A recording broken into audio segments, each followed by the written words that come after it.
today, for the first time, I've got a way to fight back. Becoming a lawyer is what's getting me out. How are you here? Hard work and goodwill. What's your method? That's a clip from a new ABC show on ABC called For Life that aired last night. It's based on the story of Isaac Wright Jr. He's a man from the Bronx who was wrongly convicted of drug offenses, and he was given a life sentence. But Isaac, he studied and became a lawyer while he was behind bars, and it won his own freedom in the end. He also helped others to do the same. Now, this is something that happens more than most of you may think. In 2018, the most recent year that stats are available, 151 people were freed after being wrongfully convicted. They averaged 11 years behind bars per person. Now, that's what happened to Jeffrey Deskovic of New York's Hudson Valley back in 2016 when he was only 17 years of age. He was wrongfully convicted of rape and murder after a forced confession, and after 16 years behind bars, DNA evidence proved his innocence and he was let out of prison. After he got out, Jeffrey went on to earn his law degree, and he's created the Deskovic Foundation. It's a nonprofit organization committed to exonerating the wrongfully convicted. It's interesting, Jeffrey, because this issue has gotten a lot of attention. There's been some other national high-profile cases since your exoneration. There's even a primetime show on ABC, loosely based on a similar situation that came out of this. Why do you think now finally the attention's being paid? Is it the advent of science and DNA where there's tools now to right wrongs where it happened before, or it's just public attention's there? It just seems it's a lot more in the national consciousness than what you were up against. Definitely the public attention.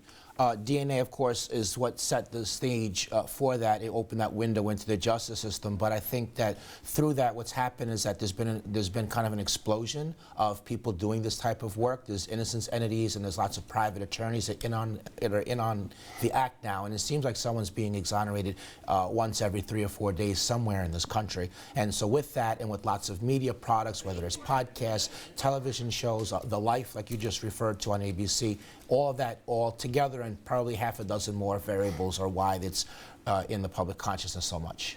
I want to talk while you guys are together in a second, but of the many tragedies involved in your case, obviously you lost your freedom, Yes. but also the person who actually committed the crime for which you were convicted of was allowed to roam free, and they killed another person, another innocent person's life was taken as well. In your particular case, there was you were coerced to do a confession as a very young man, as a teen here that it turned out was manufactured. It's not just getting the wrong guy. There's a lot of steps in the process that hopefully have changed or are in the process of changing so that what happened to you and so many other people doesn't happen again, right? Yeah, yes, that's correct. Mimi, to that end, you would set up a conviction integrity unit, which currently doesn't exist. Explain what that means and why that would make a tangible change. So a conviction integrity unit is a unit that it's not sort of based on, I didn't come up with this idea. It's based on the work, the research, the ideas of places like the Deskovic Foundation, the Innocence Project, the New York State Bar Association, experts who have come together and come up with guidelines, protocols, frameworks for how a unit in a district attorney's office should look and should function in a way to make sure that not only going forward, but also looking backwards, because as you say, this is something we're newly recognizing as a problem. Well, what about all the cases that have already been done? Are there innocent people in jail now? And that is something that there's really no more important question for our justice system. And that's how I was raised as a prosecutor, and I'm glad to see it now being part of the criminal justice reform movement. You need a unit that's independent from the rest of the office. It has permanency. It reports directly to the district attorney. It has criteria that puts out ahead of time so that defense attorneys and people who are in these cases know, what do I need to have? What do I need to show to apply? Do I have to have DNA evidence, or can there be other standards that would apply? We don't want it, this isn't something to just make up as we go along. And the current DA's office has, does not have this anywhere in their budget. It's not laid out what any of these kinds of forms that I'm talking about, the standards, just don't exist. So you can't, it's not something you can just say we have it without really having the substance. And it's being done in district attorney's offices around the state and around the country. And this is why I'm making it such a part of my platform, because it's so important. I've spoken to ADAs from not just Westchester, but outside, and they said it really comes from the top and the direction from the district attorney. If there's pressure that we need a conviction, I need somebody here, if the press is on me, whatever the case may be, higher ups are leaning hard, that's where a lot of times mistakes are made. And even if there's some red flags or there's questions about a case, if those get pushed to the side, as much as evidence that wasn't pursued, that's where this can happen. Talk about the cultural part of this, because what always shocks the layperson out here is when they look back in a case, there's an exoneration, there was another viable witness, or there wasn't evidence that was turned over to the defense that would have been additive and critical to the case here, and it was moved faster than it needed to. How do you fight against that? Because there's always going to be external pressures. Yes, although you're absolutely right. It is about changing the culture. It's about setting the tone from day one that a prosecutor's office is about doing justice, not just seeking convictions. And I know it sounds a little corny, but really, I mean, that's what I was taught from day one. And I really believe that. It's better to let a guilty person go free than an innocent person go to jail. One innocent person in jail is too much. So you need to train people from the beginning that these are your priorities as a prosecution office, and that when you do see these red flags, you have to not just drop everything, but you have to be on the lookout for them and willing to change your narrative, flexible. You can't say we have what we think happened, this is our narrative, and no matter what comes up, we're going to explain it away. So sometimes, as Jeff and I have discussed, it can be deliberate misconduct, but it can also be sort of this kind of negligence or ignorance or refusal to be flexible in your thought that leads to really serious mistakes. So you need to train people about that and change the culture. You know what always surprised me about your story, Jeff, was if I lost the majority of my life here, considering where you started, how young you went in and how many years you spent for something you never did, the last thing I'd want to attach when I saw freedom would be the law, because the law had let me down. But you chose to not only get your law degree, but commit your career to being a justice advocate. To that end, is it, when we hear where people are asking for DNA tests and they're being refused, is it the evidence? What part levels the playing field more for us on the outside that we wouldn't realize? What, if you can wave a wand, not just for your case, and not just even for this county, but even beyond that, what would make things fairer that currently is not?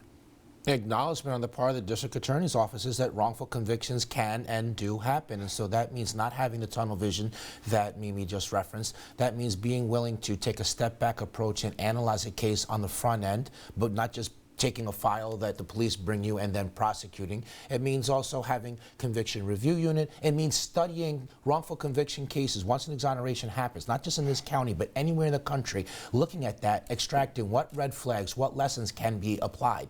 So right now, that's not happening in Westchester. And it also means that having a congruence. So if the district attorney's office claims that they're anti-wrongful conviction, they're going to be proactive about it, then that means you're supposed to speak up at the legislature when bills are introduced that would directly prevent wrongful convictions, such as videotaping interrogations completely. No more exceptions, no more second-degree murder, sex offense, drug cases where that's going to be an exception. That means speaking up to have an oversight board commission on prosecutor conduct. And the current district attorney doesn't do that. A real conviction review unit has named people, it has a budget. That's all that they do. There is a level of independence of it as well, and there's an outside consultant involved also. That's not present here. And it sounds very small in the big scheme of things, but I've been surprised when I've spoken to other people sitting in your chair that went through this. They don't even get a sorry sometimes, even though half their lives are destroyed. And what people don't realize is if they had families on the outside, sometimes the families move on, or they believe that their father, their husband, whatever the case may be, really did it, and they don't want the association. So even when they get their freedom, they can't put their lives back together.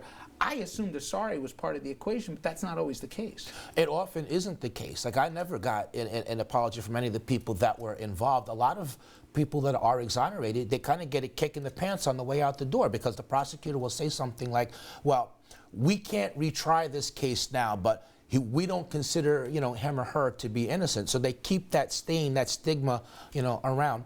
If I can just back up just a half point before, when there is a real conviction review unit, like, the results can be breathtaking. Like in Brooklyn, when Ken Thompson was the DA, 23 people were exonerated in 2.5 years. When Craig Watkins was the Dallas district attorney, more than 40 people were exonerated. So having this real unit, and that's what they focus on, I mean, you could never free that many innocent people, like, on the outside through, like, a nonprofit model, and that's why I think it's so important who we have in the district attorney's office.